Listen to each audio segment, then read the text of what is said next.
Hello everyone, if you're trying to play Where Winds Meet and your game won't launch on your computer, then you have come to the right place because in this video I'm going to show you how easy it is to fix Where Winds Meet not launching on your computer easily. First off, what you're going to do is you're going to open up your game's platform and then you're going to go into these three dots here on Where Winds Meet. I'm going to use GTA as an example.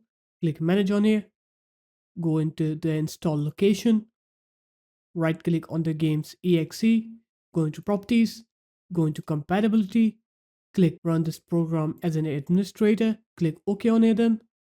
After that, what you're going to do is you're going to close Epic Games up and then open up Epic Games, but make sure to run it as administrator. And now you can go ahead and launch Where Winds Meet and you'll see that your game will work correctly now. It will launch correctly. So there it is guys, that's how easy it was. If you guys found this video helpful, make sure to leave a like, comment and subscribe to the channel and I'll see you in my next video. Peace.